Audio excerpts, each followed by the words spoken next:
Coming up next on Connections Cleveland, from victim to victory, we sat down with Imani Capri, a survivor of sexual abuse. Here's her story. I don't see myself as a victim. I see myself as an advocate for change. Her name is Imani Capri. I'm just a woman on a mission to bring more positive impact to the world, to bring more transformation and healing. Imani grew up in Oakwood Village, Ohio. Had a fairly normal childhood for the most part. Although I was born to young parents, my mother was 19, my father was 20. They kind of had a tumultuous relationship, and so when I was about 4 years old, they separated. Then at the tender age of 10 years old, Imani's mother met a man. He was a very charming person. One thing I liked about him is as they got to know each other and they would go out on dates, they would create dates where I could go.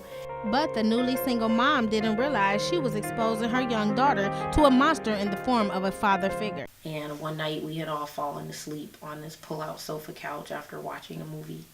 And I woke up in the middle of the night to him touching my breast.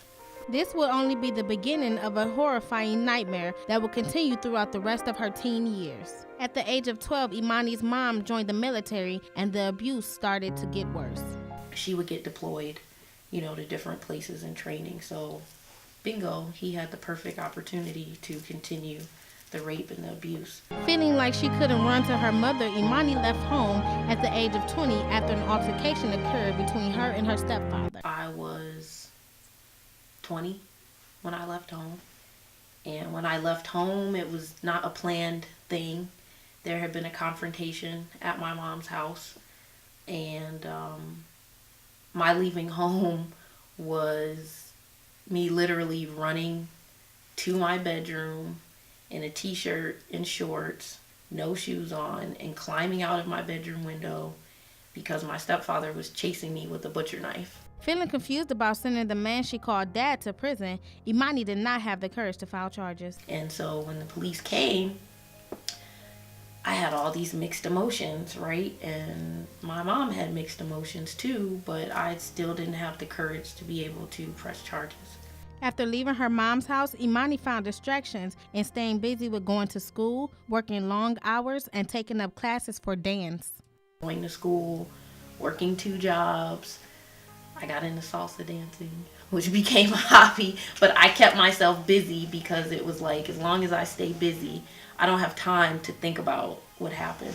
What helped change her life would be Buddhism, which gave her a different look on life. It gave me something practical, a practical tool that I could use. It was a spiritual philosophy that made sense, and it taught me that every human life has value, regardless of whatever it is that we've experienced. And the key to having a happy life is just being able to tap into that value that we already have and bring it out. So Buddhism was a very vital tool to help me being able to do that.